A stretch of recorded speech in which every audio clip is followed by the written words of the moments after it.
तो भाई chapter 10 start कर देते हैं डन। ठीक है, पहले बेसिक बातें समझ लो, फिर आगे चैप्टर थ्योरम से स्टार्ट करेंगे ना। देखो पहले सर्कल का मतलब समझ लो। सर्कल की बात करें, पहली सबसे खास बात एक 2D फिगर है। कैसा फिगर है? 2D figure. और 2D फिगर का मतलब हो गया ये 2 डायमेंशनल फिगर है जिसके अंदर x एक्सिस और y एक्सिस होती है। एग्जैक्टली अगर अपन सर्कल को अज्यूम करें कि सर्कल कैसा होता है 2D फिगर पर कैसा दिखाई देता है, तो कुछ कुछ ऐसा मान लो ऐसा होता है 2D फिगर। ठीक है ना, इसमें ये आपकी क्या हो गई x एक्सिस, ये ओरिजिन हो गया, और ये आपकी क्या होगी y एक्सिस। अब दूसरी बात सुनते हैं कि अगर सर्कल को और आगे डेप्थ में जाके डिफाइन करें तो क्या होगा। आपका ये व्हाइट बोर्ड हो गया जिसको अपन एक प्लेन की तरह अज्यूम कर सकते हो। कैसे मान सकते हो कि व्हाइट बोर्ड है जो प्लेन है। कैसा प्लेन है? 2D प्लेन है। इस 2D प्लेन पर मैंने एक ऐसा पॉइंट ले लिया तो कैसा पॉइंट है? फिक्स, ये मूव नहीं करेगा, ये पॉइंट यहाँ पर क्या रहेगा? फिक्स रहेगा। फिर मैंने एक एग्जैक्ट मेजरमेंट लिया और मैंने कुछ और पॉइंट लिए जो उससे बिल्कुल बराबर दूरी पर है, लेकिन वो जो पॉइंट्स मैंने लिए हैं ना एक्चुअली में वो पॉइंट्स क्या मूव कर रहे हैं। क्या कर रहे हैं? मूव। लेकिन टीएनसी अप्लाई है कि जब वो इसके चारों तरफ चक्कर लगा रहे हैं तो बिल्कुल बराबर दूरी से चक्कर लगा रहे हैं। क्या लगा रहे हैं? इक्वल दूरी से। और जब मैंने इन सारे पॉइंट्स को कलेक्शन कर लिया, क्या कर लिया? कलेक्शन करने का मतलब मैंने इनको जोड़ लिया, तो आपके पास जो फिगर ऑब्टेन हुआ वो क्या है? एक सर्कल है। तो एग्जैक्टली सर्कल को हम बोलते हैं लोकस ऑफ पॉइंट। क्या बोलते हैं? Locus of point. क्या बोलते हैं? Locus of point. मतलब लोकस ऑफ पॉइंट का लोकस को हिंदी में बोलते हैं बिंदु पथ। अब आप इसका संधि विच्छेद करोगे तो देखो पथ का मतलब होता है रास्ता। क्या होता है? रास्ता। और बिंदु आप समझते हो पॉइंट, तो एक ऐसा रास्ता जो पॉइंट के कलेक्शन से बना हो। किससे बना हो? पॉइंट के कलेक्शन से बना हुआ हो। तो ये आपका सर्कल होता है। इस पॉइंट के कलेक्शन करने से जो गोल गोल गोल गोल लाइन आपको मिली, इस गोल गोल लाइन को हम क्या बोलते हैं? सर्कमफेरेंस। क्या बोलते हैं? Circumference of the circle. Clear? इसी सर्कमफेरेंस को हिंदी में अपन बोलते हैं परिमाप। क्या बोलते हैं? परिमाप। और इसी सर्कमफेरेंस का दूसरा नाम क्या होता है? पेरीमीटर। क्या नाम होता है? पेरीमीटर। दोनों एक ही, दोनों अलग अलग नहीं है। क्लियर? बात समझ में आ गई? नेक्स्ट और जो बेसिक बात हमें पढ़नी हुई है, जैसे मैंने एक फिक्स पॉइंट इसके अंदर अज्यूम करा था, ये फिक्स पॉइंट है।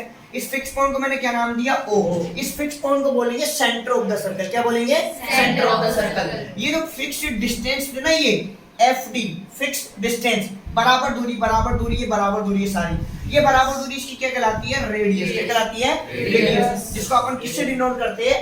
R से डिनोट करते हैं। किससे डिनोट करते हैं? R से। क्लियर? अगर इस रेडियस को मैं आगे बढ़ा दूं और तो ये सर्कल को दो बराबर हिस्सों में डिवाइड करेगी। सर्कल को क्या करेगी? तो बिल्कुल यही बैठ जा। सर्कल को दो बराबर पार्ट में डिवाइड कर देगी। किसमें डिवाइड कर देगी? दो इक्वल पार्ट में डिवाइड कर देगी। इस सीधी लाइन को हम बोलेंगे डायमीटर ऑफ द सर्कल। क्या बोलेंगे इसको हम? Diameter of the circle. Clear? Diameter का क्या काम है? सर्कल के दो टुकड़े करना। सर्कल के दो टुकड़े करेगी, एक टुकड़ा ये रहा, ठीक है ना, और दूसरा टुकड़ा ये रहा। ये दो टुकड़े बना देगी डायमीटर। इन दोनों टुकड़ों का क्या नाम होता है? Semi circle. क्या बोलते हैं इनको? Semi circle. क्लियर? बात समझ में आ रही? इन दोनों का नाम क्या होता है? Semi circle. नेक्स्ट सर्कल के अंदर जो आपको बात समझनी है वो समझना है आपको कोड। क्या पढ़ना है? कोड। क्लियर? अब कोड का क्या काम होता है एक्चुअली में? सर्कल की जो बाउंड्री है, इस बाउंड्री पर कहीं पर भी आप दो पॉइंट ले लो, कहीं पर भी आमने सामने आजू बाजू में, ऐसा नहीं है आमने सामने लेना पड़ेगा, आप चाहो तो ऐसे आजू बाजू में ले लो। जैसे यहाँ लिया, एक मैंने यहाँ ले लिया, और जब मैं इन दोनों पॉइंट को जोड़ूंगा तो जोड़ने के बाद आपको मिलेगा कोड। क्या मिलेगा? कोड। और कोड एक सर्कल को दो पार्ट में डिवाइड करती है। किसमें डिवाइड करती है? दो पार्ट में। इन पार्ट्स को बोलते हैं सेगमेंट। क्या बोलते हैं? सेगमेंट। जो छोटा हिस्सा आपको दिखाई दे रहा है ना, इस छोटे वाले पार्ट को बोलेंगे माइनर सेगमेंट। क्या बोलेंगे? Minor segment. जो बड़ा हिस्सा आपको दिखाई दे रहा है प्यारे बच्चों, बड़े हिस्से को बोलेंगे मेजर सेगमेंट। क्या बोलेंगे? Major segment. जहां तक मुझे ध्यान है हिंदी में शायद सेगमेंट को खंड बोलते हैं। खंड तो आप देख लेना, ऐसे रेखा खंड मतलब पता है क्या, देख लेना। कोड, और कोड से माइनर सेगमेंट और मेजर सेगमेंट। बात समझ में आ गई? कोड मतलब, कोड को हिंदी में जीवा बोलते हैं। जीवा 100%, ये तो श्योर है, इसको जीवा बोलते हैं। ये दो पॉइंट को मिलाने वाली जो लाइन होती है वो जीवा कहलाती है। लेकिन ये सर्कल की बाउंड्री तक होनी चाहिए, बाउंड्री के आगे नहीं जानी चाहिए। क्लियर? दो पार्ट में डिवाइड करेगी। खास बात, जब इसने माइनर सेगमेंट और मेजर सेगमेंट बनाया तो यहाँ से दो शानदार रिजल्ट निकल के आते हैं। वो ये सेंटर रहा O, यहाँ बात करते हैं हम किसकी, माइनर सेगमेंट। ये जो माइनर सेगमेंट है इसको नाम दिए, सेगमेंट को मैंने नाम दिया ए बी, इस कोड को ए बी नाम दिया। और जब मैं इनको यहाँ जोड़ूंगा ऐसे तो सेंटर पर ये बनाएगी एंगल। ये तो एंगल कहाँ से बन रहा है, माइनर से। कहाँ से बन रहा है, माइनर से। दूसरी बात और देखो, इसी ए बी को मैंने यहाँ रख रखा है, वही ए बी है। और अब की बार ये रहा आपका सेंटर का एंगल, और अब की बार आपका एंगल जो बन रहा है ना AOB, ये आपका एंगल बनेगा मेजर की साइड से। कहां से बनेगा, इधर से देखने पर। किधर से देखने से, उधर से। तो जब माइनर यहाँ एंगल बनाएगी तो इधर बनाएगी माइनर, और मेजर कहां बनाएगी, पीछे की तरफ बनाएगी। क्या बनाएगी, पीछे की तरफ। इस वाले केस में एंगल AOB 180 डिग्री से छोटा होगा, लेकिन प्यारे बच्चों मेजर वाले केस में एंगल AOB 180 डिग्री से बड़ा होगा। इस वाले केस में, मेजर वाले में मतलब आपका एंगल पीछे से बनेगा। कहां से बनेगा, पीछे से। वो 180 डिग्री से बड़ा होगा, और माइनर वाले में आपका एंगल 180 डिग्री से छोटा होगा। दूसरी खास बात, ये जो डायमीटर है ना, इसी डायमीटर का दूसरा नाम होता है longest code of a circle. क्या होती है, longest code of a circle. Circle की सबसे बड़ी जीवा, ठीक है ना, क्या ये सर्कल की सबसे बड़ी जीवा या सबसे बड़ी code, longest code, diameter code. Clear, वो करेगी दो पार्ट में डिवाइड, जिसको अपन बोलते हैं सेमी सर्कल। लेकिन ऐसे जब कोड होती है तो वो बनाती है सेगमेंट। क्या बनाती है, सेगमेंट। एक बात हमें और पढ़नी है, आर्क। क्या पढ़ना है, आर्क। ये आर्क वही होते हैं जो हम कंपास लेते हैं और यूं चलाते हैं। तो आप देखो सर्कल, खुद देखो आप, सर्कल की जो गोल गोल लाइन है ना, इस गोल गोल लाइन को बोलते हैं सर्कमफेरेंस। और अगर एग्जैक्टली आप इसको फील करो तो ये क्या है, complete arc of a circle. Circumference is what, complete arc of a circle. ये आर्क ही तो है, एक मात्र कंपास को घुमाने पर ये ऐसी आकृति बनेगी, अदरवाइज नहीं बनती है। तो ये क्या है, कंप्लीट आर्क। क्या है, कंप्लीट आर्क। तो इसीलिए हमें एक चीज और पढ़नी है, आर्क। क्या पढ़नी है हमें, आर्क। अब ये आर्क वाली बात कैसी होती है सर्कल के अंदर, तो देखो ध्यान से। ये मेरा एक सर्कल बना दिया, ये मैंने ले लिया सेंटर, मैंने यहां पर लिखा A और मैंने यहां पर लिखा B।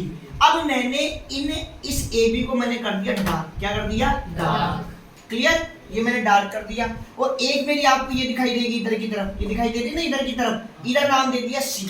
अब AB का साइज देखो छोटा है ना, छोटा है ना, तो इसको बोलेंगे माइनर आर। क्या बोलेंगे, माइनर आर। लेकिन आप ACB को देखो, बड़ी है ना, तो इसको बोलेंगे अपन मेजर आर। क्या बोलेंगे, मेजर आर। क्या बोलेंगे, मेजर आर। और सेम काम होएगा इन दोनों के अंदर। अगर माइनर आर ने सेंटर पर एंगल बनाया तो 180 डिग्री से छोटा बनाएगी, और अगर मेजर आर सेंटर पर एंगल बनाएगी तो 180 डिग्री से क्या बनाएगी, बड़ा। एक और बात जो हमें इसमें पढ़ना है हमारे चैप्टर में, इस चैप्टर नंबर 10 में हमें दो बातें पढ़नी है, एक तो सीकेंट और एक पढ़नी है टेंजेंट। क्या पढ़नी है, सीकेंट, टेंजेंट। ये सब बेसिक बातें थी, बताना जरूरी थी। अगर कोड ने क्या कर दिया, इस सर्कल को काटती हुई बाहर निकल गई। क्या निकल गई, बाहर, तो इस एक्स वाई को तो बोलेंगे सीकेंट। क्या बोलेंगे, सीकेंट। अगर यहाँ पे मैं ए और बी और नाम दे दूं तो प्यारे बच्चों ए बी को क्या बोलेंगे, कोड। ए बी को क्या बोलेंगे, और एक्स वाई को क्या बोलेंगे, सीकेंट। ए बी कौन, कोड, एक्स वाई कौन, सीकेंट। ये ध्यान रखना, ये अगर ये नहीं है और आपका डायग्राम यहीं पर ही रुका हुआ है तो AB का मतलब क्या होगा, कोड। और जैसे ये एक्सटेंड हो गई तो एक्सटेंड होते इसने अपना नाम क्या कर दिया, क्लियर, बात समझ में आ गई, डन।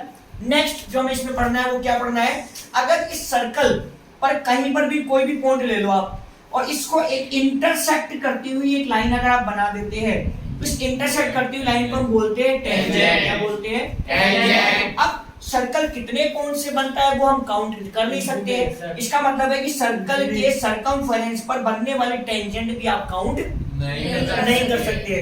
तो टेंजेंट कितनी बनेगी, इनफाइनाइट। कितनी बनेगी, इनफाइनाइट, मतलब अनंत टेंजेंट बनेगी। ये जो आपका पॉइंट है, एक टेंजेंट सर्कल पर सिर्फ एक ही पॉइंट को टच करेगी, इसके अलावा दूसरे पॉइंट को टच वो नहीं कर सकती, ये अधिकार उसको नहीं दिए गए हैं। इस पॉइंट P को हम क्या बोलेंगे, पॉइंट ऑफ कांटेक्ट। क्या बोलेंगे इसको हम, पॉइंट ऑफ कांटेक्ट। वाह, आजकल के जमाने में लोगों के पास फोन नंबर होते हैं, इनके पास पॉइंट ऑफ कांटेक्ट होते थे, ठीक है ना। अब आप इतना लिख लो, फिर आगे बढ़ते हैं अपन फटाफट से। लो भाई, इस पे आ जाओ। नेक्स्ट देखो, थ्योरम 10.1 स्टार्ट करेंगे। पेज नंबर 208, बुक में पेज नंबर 208 पर नीचे नीचे थ्योरम 10.1 है।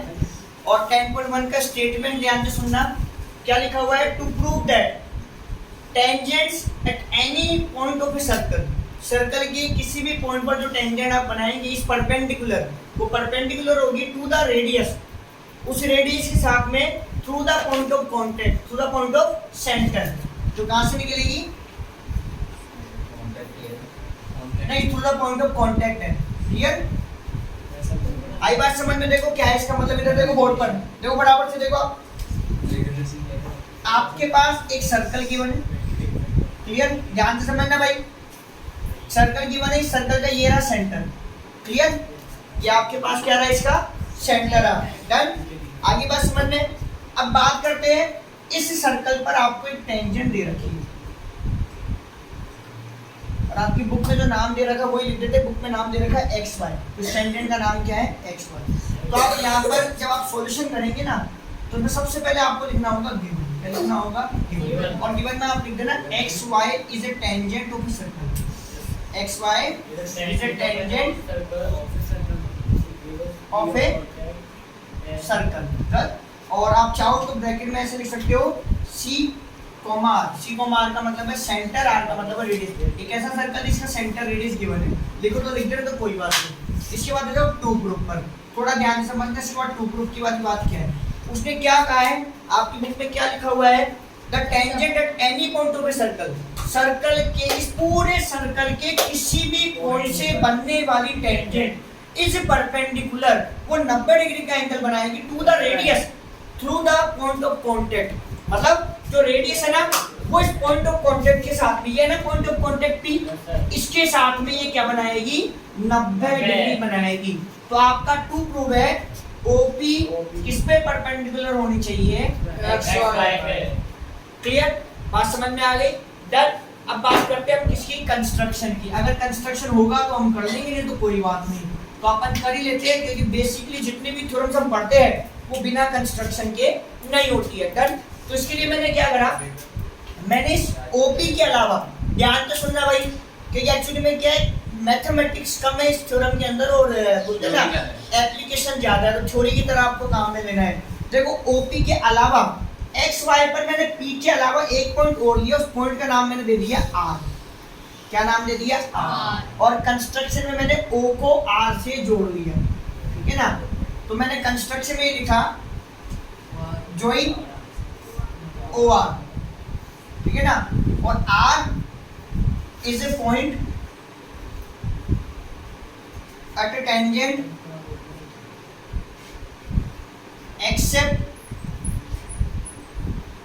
point of contact P। Clear, मैंने R इस टेंजेंट पर एक ऐसा पॉइंट लिया है जो P के अलावा है, ठीक है ना। अब इसके बाद आप देखो, ध्यान से देखो, मैंने OP को देखा, OP इतनी है और OP इतनी है, तो मतलब सेंटर से यहाँ तक जो लाइन जाती है वो रेडियस होती है। फिर मैंने OR को देखा, तो OR ध्यान से देखो OP से कितनी बड़ी है, इतना एक्स्ट्रा है ना, तो OP तो रेडियस है, लेकिन मैंने OR को देखा तो OR में ये जगह ज्यादा आ रही है, इसका मतलब है OR OP से 100% बड़ी है। आप चाहे नाप के देख लेना स्केल लगा के, भाई OP तो यहाँ तक है, सेंटर से सर्कल की बाउंड्री तक जा रही है, और जब सेंटर से सर्कल की बाउंड्री तक जाने तक, तो अगर मैं यहाँ तक देखता तो ये बराबर होती, क्या होती, बराबर, लेकिन मुझे तो यही सभी देखना पड़ेगा, तो ये एक्स्ट्रा आ गया ना, उसका मतलब है OR। देखो इसका प्रूफ, मैंने कहा OR बड़ी है OP से, या ये भी तो कह सकता हूँ कि OP छोटी है OR, ठीक है ना।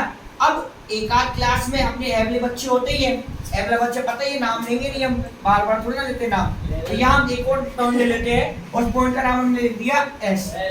हमने सोचा नहीं हो सकता ये बात OR के लिए लागू होती है, OS के लिए लागू नहीं होती हो, तो ये लो साहब हमने जोड़ के देखा इसको, तो जैसे मैंने OS को देखा और OP से कंपेयर करा तो फिर वही रिजल्ट आया, OP फिर छोटी आ गई OS से। ऐसा हर बार होता रहेगा, हर बार जब आप ऐसे करेंगे, लेकिन फिर भी अपने बच्चे मानते नहीं है, नहीं मैं तो कान मरोड़ू, तो मरोड़ो कान। उसने क्या पकड़ा, इसका यहाँ से कान पकड़ा बाएं का, कहाँ से पकड़ा, यहाँ से, और उसको खींचना शुरू करा ऊपर की तरफ। अब वो ये भूल गया कि जब इधर से खींचूंगा तो उधर से वो झुकेगी कि नहीं झुकेगी। मैं तो इसको यहाँ लाऊं आर को, मैं तो आर को यहाँ लाऊं, तो पकड़ कर क्लास का टॉप मोस्ट एवला बच्चा पकड़ इसको खींचायूं, और जैसे उन्होंने इसको यहाँ खींचा तो खींचने का सब आर तो यहाँ आ गया, लेकिन प्यारे बच्चों जो डिजाइन है ना वो पूरी बदल गई। ये एक्स यहीं पर ही है, यहाँ चला गया, वाई तुम्हारा यहाँ आ गया, वो अगला बच्चा आर को तो लिया है ऊपर, लेकिन ये टेंजेंट की जगह क्या बन गई, सीकेंट। क्या बन गई, सीकेंट। तो इसका मतलब है ऐसा जितने भी पॉइंट आप लोगे इस टेंजेंट पर एक्सेप्ट पी, हर बार ओपी क्या आएगी, शॉर्टेस्ट साइड। क्या आएगी, शॉर्टेस्ट। और जो साइड शॉर्टेस्ट होती है वही क्या होती है, परपेंडिकुलर। वही क्या होती है, परपेंडिकुलर। बात समझ में आ गई ना। अब इतना आप कॉपी करते जाओ, मैं बोर्ड पे जो थ्योरी लिख रहा हूँ वो आप लिखते जाना। चलो साहब लिखना शुरू कर दो। मैं लिख रहा हूँ बोर्ड पे थ्योरी को, वैसे आपकी बुक से लिखनी है आपको, है ना, ठीक है, ठीक है। तो आपके पास ये पॉइंट, अच्छा इसने बुक में आर की जगह क्यू दे रखा है, बुक में आर की जगह क्यू दे रखा है, तो आप यहाँ पे क्यू कर लो भाई, तुम्हारी बुक के हिसाब से कर लो, थ्योरी फिर बुक के हिसाब से लिख देना। ये क्यू कर दो आर की जगह, है ना, तो यहाँ पर जो आर की जगह वो क्यू कर दो और आर की जगह पे लिख दो क्यू, बस वो क्यू के हिसाब से कर रखा है। तो बाकी आपको बुक से लिखनी है द पॉइंट क्यू। बुक में देखो आप पेज नंबर 209, पेज नंबर 209 पे देखो आप second paragraph, the point Q must lie outside the circle. चलो मैं लिख देता हूं यार, चलो लिखो भाई, बोलो नहीं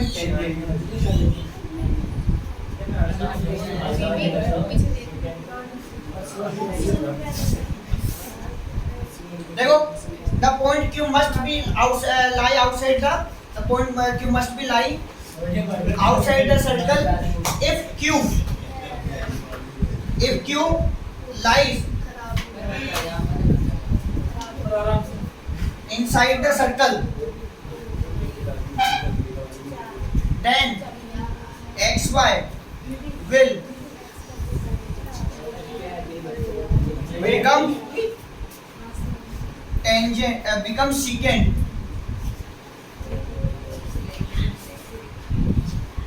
not a tangent। ठीक है,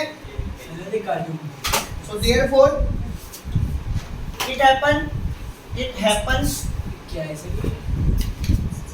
for all points except P,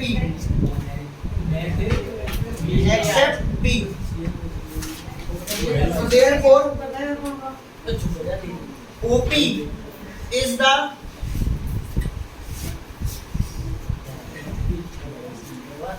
except P, it implies that, यहाँ ऊपर लिख देता हूँ, so therefore OP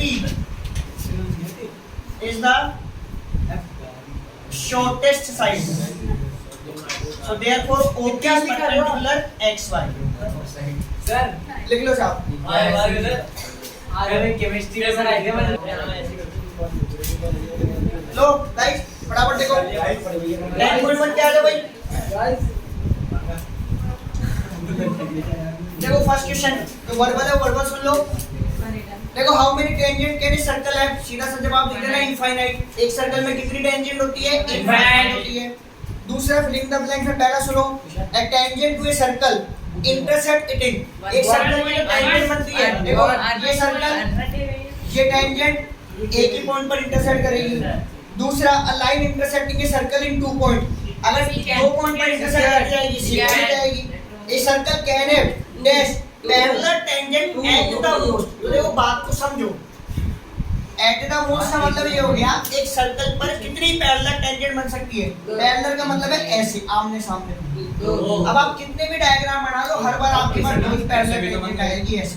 तो एट मोस्ट दो, कम से कम, एटलीस्ट वर्ड का मतलब होता है कम से कम, और एटमोस्ट का मतलब होता है ज्यादा से ज्यादा। तो एक सर्कल में ज्यादा से ज्यादा कितनी पैरेलल टेंजेंट बन सकती है, पेयर फॉर्म में दो। Done, clear. इसके बाद देखो next, the common point of a tangent to a circle. देखो ये टेंजेंट, ये सर्कल का कॉमन पॉइंट क्या होता है, पॉइंट ऑफ कांटेक्ट। अब नेक्स्ट बात करते हैं क्वेश्चन नंबर 3 की, और 3 में बोल रहा है a tangent PQ at a point P of a circle of radius 5 centimetre. देखो ये सर्कल, ठीक है, और टेंजेंट P से बन रही है, पॉइंट P से।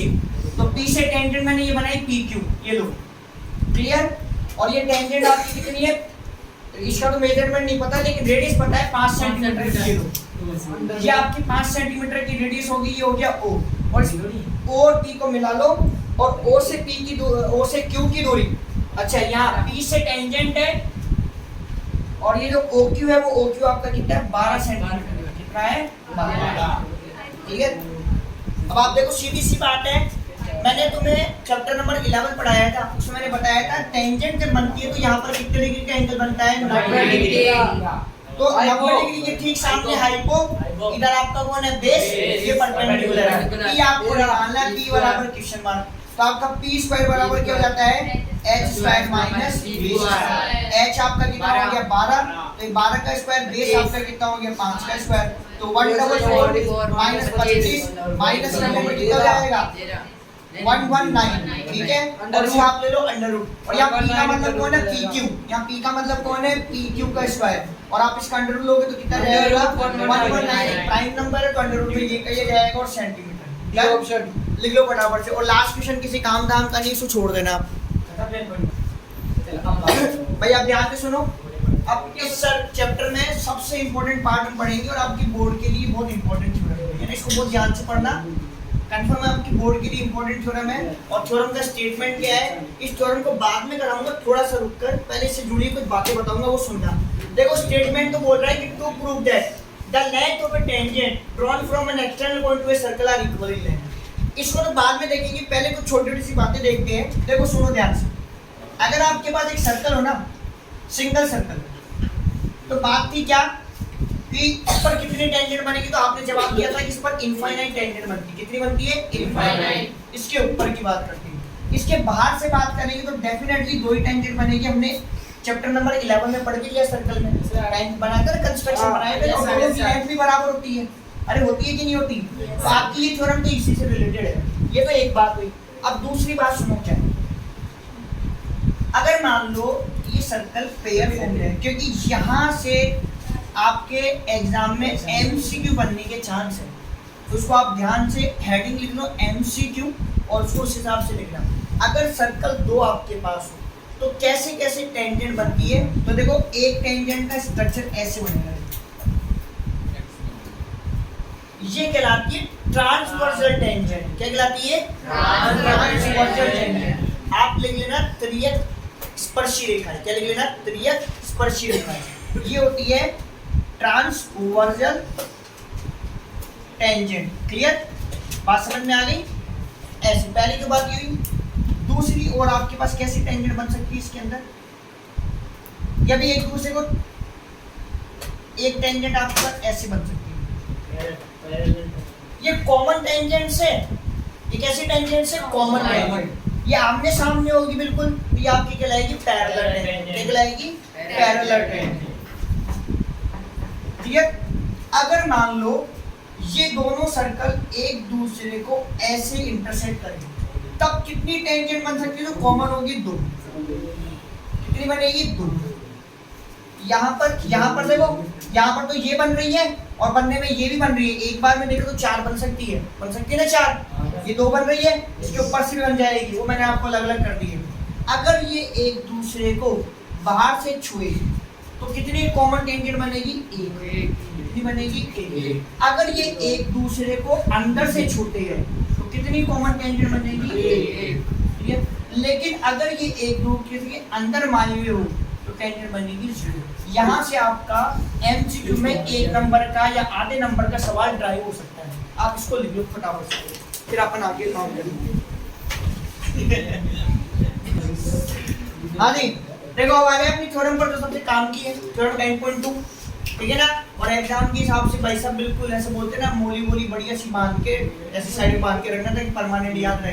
क्या लिखा हुआ है, to prove that the length of the tangent drawn from an axial point of the circle are equal in length. और हिंदी में बेटा इसका मतलब ये है, अगर सर्कल का एक बाहरी बिंदु हो और बाहर वाले बिंदु से अगर दो स्पर्श रेखाएं खींची जाए तो उनकी लंबाई क्या होती है, आपस में बराबर होती है। आप पढ़ लो थ्योरम 10.2 का हिंदी में स्टेटमेंट यही लिखा हुआ है, देखो ध्यान से। ये रहा आपका सर्कल, क्लियर। और ये रहा आपका बाहर का पॉइंट पी, और यहाँ से आपने एक टेंजेंट तो बनाई पीए और दूसरी टेंजेंट आपने बनाई पीओ। क्लियर? आप सबसे पहले लिखेंगे गिवन, ठीक है, और गिवन में आप लिख देना circle with radius r and centre O is given, ठीक है, ये लिख देना। क्लियर? ये आपका रहा सेंटर। अब बात करते हैं टू ग्रुप, और टू ग्रुप में क्लियर मेंशन है कि टेंजेंट PA को PB के बराबर लाना है।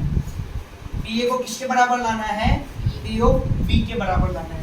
और कोई भी थ्योरम बिना कंस्ट्रक्शन के कभी होती ही नहीं है, तो ऑब्वियस बात है ये पार्ट होगा। वो कैसे होगा? आप OA को ज्वाइन करेंगे और आप OB को ज्वाइन करेंगे, साथ साथ प्यारे बच्चों आप OB को भी ज्वाइन करेंगे, ठीक है। तो कंस्ट्रक्शन में आप क्या क्या ज्वाइन करेंगे? OA, OB and OB। अब आप इसके बाद देखो प्रूफ इसका ध्यान से। आपको दो ट्रायंगल दिखाई दे रहे हैं, दिख रहे हैं दोनों ट्रायंगल। इन दोनों ट्रायंगल को करेंगे कॉन्ग्रुएंट। मैंने बता रखा है कि टेंजेंट बनाने का मतलब है पॉइंट ऑफ कांटेक्ट, और जब वो पॉइंट ऑफ कांटेक्ट रेडियस से मिलता है तो थ्योरम 10.1 में आपने पढ़ा कितने डिग्री का एंगल होता है? 90 डिग्री। तो आप इसको नाम दो ऐसे एंगल 1, ये इजी पढ़ते हैं। इसको नाम दो एंगल 2। तो पहला पॉइंट मैंने लिखा प्रूफ में, एंगल 1 बराबर एंगल 2। यहाँ ब्रैकेट में लिखते हैं ईच 90 डिग्री। जो ब्रैकेट में लिखा जाता है that is called reason why they are equal, why we are taking both are equal. तो reason is what? Each are 90 degree. वो दोनों कितने डिग्री के? 90 डिग्री के। तो ब्रैकेट में रीजन लिखना बेहद जरूरी है। नेक्स्ट, इन दोनों ट्रायंगल को ध्यान से देखो, इनमें OP कॉमन है। इस वाले AOP में भी OP आ रही है और BOP में भी OP आ रही है। तो प्यारे बच्चों OP equal to OP by common side, क्या लिख देना? Common side. क्लियर? बात समझ में आ गई? इस ऊपर वाले ट्रायंगल में, नीचे वाले ट्रायंगल में ध्यान से देखो, OA कौन है? रेडियस, और OB कौन है? रेडियस। तो आप यहाँ लिखेंगे OA बराबर OB, और यहाँ पर आप लिखेंगे रेडियस। क्या लिखेंगे? रेडियस। हमने रेडियस क्यों लिखा? क्योंकि वो दो रेडियस है, मैंने उसमें बताया था वो प्लूरल है। क्लियर? अब बात को ध्यान से सुनना। 90 डिग्री, 90 के सामने हाइपोटेनियस, फिर अदर साइड, तो that is called right angle hypotenuse side rule. तो RHS क्या बोलते हैं इसको? RHS। R का मतलब होता है राइट एंगल, H का मतलब है हाइपोटेनस, S मतलब है अदर साइड। तो जैसे that is called RHS rule. तो आप क्या लिखोगे यहाँ पर? By RH congruence rule triangle AOP is congruent. दूसरा ट्रायंगल आ जाएगा BOP। ये दोनों हो गए कॉन्ग्रुएंट। और जब दो ट्रायंगल कॉन्ग्रुएंट होते हैं तो ये कहा जाता है कि वो क्या करेंगे? ऐसे ओवरलैप ढकेंगे बिल्कुल। तो इसका मतलब है जब जैसे वो दो ट्रायंगल कॉन्ग्रुएंट हुए तो उनके जो रेस्पेक्टिव कोरस्पोंडिंग पार्ट्स है वो आपस में कैसे हो जाएंगे? इक्वल। क्या हो जाएंगे? इक्वल। तो हमें तो क्या इक्वल करना है? PA और PB। तो ऊपर वाले ट्रायंगल में PA आ रही है और नीचे वाले ट्रायंगल में क्या आ रही है? PB। तो आप लास्ट में लिख देना PA बराबर PB, ये आप लिखना बाय सिंप्लिसिटी, और साथ में लास्ट में लिख देना क्या? Hence proof. क्या लिख देना? Hence proof. कर लो कॉपी। और बाय अच्छा, सिंप्लिसिटी की फुल फॉर्म है corresponding parts of congruent triangle are equal. क्या मतलब है? Corresponding parts of congruent triangle are equal.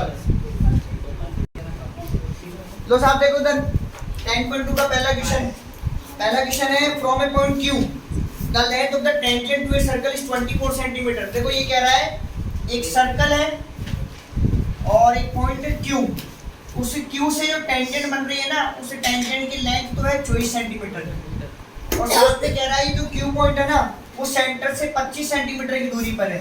ये सेंटर इससे कितना दूर है? 25 सेंटीमीटर। आपको रेडियस निकालना है। ऑब्वियस बात है कितने डिग्री का एंगल होगा? 90 डिग्री का।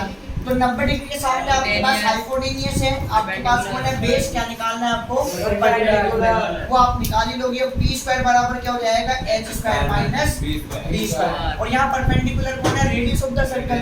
तो वो आप कर दो r स्क्वायर। हाइपोटेनियस 90 के सामने वाली साइड तो 25 स्क्वायर, और ये आपका कितना हो जाएगा? 24 स्क्वायर। ये 625, ये 576 स्क्वायर करने पर 49 और माइनस करने पर कितना जाएगा 49। क्लियर? यहाँ से अंडर रूट लेंगे तो कितना जाएगा 7 सेंटीमीटर। ये पहला सवाल हो गया। अब दूसरा देख लो इसका। सवाल नंबर 2 क्या है?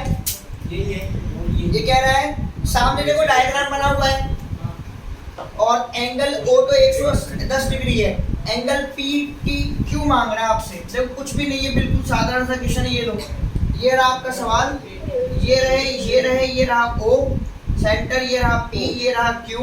डन। थोड़ा सेंटर साइड में चला गया, कोई बात नहीं, अभी एडजस्ट कर लो अपने हिसाब से। डन। ये रहा आपका 110 डिग्री और ये पॉइंट ऑफ कांटेक्ट तो प्यारे बच्चों कितने डिग्री का एंगल है? 90 डिग्री। आपको ये एंगल निकालना है, x नाम दे दो। ये क्वाड्रिलेटरल है, जिसे चारों एंगल का सब कितना होगा 90 डिग्री। तो 90 प्लस 90 प्लस 110 प्लस x बराबर 360। ये 180 में 10 दिया तो वो 190 और 90 में 100 दिया तो कितना हो जाएगा आपके पास? सर पहला क्वेश्चन आंसर तो सही है, क्वेश्चन गलत है आपका। क्यों? बेस निकालना है आप परपेंडिकुलर। उससे क्या फर्क पड़ता है? अरे यार हाइपोटेन्यूज फिक्स होती है, बेस परपेंडिकुलर चला जाएगा। अगला तो गलत होता है ना। अरे बेटा हाइपोटेन्यूज फिक्स होती है 90 डिग्री जो दो साइड से बनता है, तो किसी को भी बेस किसी को भी परपेंडिकुलर मान सकते हैं। ठीक है? देखो ये रहा 0 आपका 9 9 18। डन। 18 और 19 तो ये 290 प्लस x बराबर 360। x बराबर कितना जाएगा? 360 माइनस 290। x बराबर 0। 16 में से 9 हो गया आपके पास 770 डिग्री। लास्ट वाले क्वेश्चन पे आ जाओ। देखो थर्ड क्वेश्चन और देख लो। ये बोल रहा है PA और PB तो टेंजेंट है।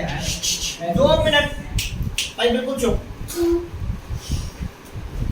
देखो क्या कह रहा है, PA और PB दो टेंजेंट है। क्लियर? और ये कह रहा है सेंटर है इसका O with center O are inclined to each other at an angle of 80 degree।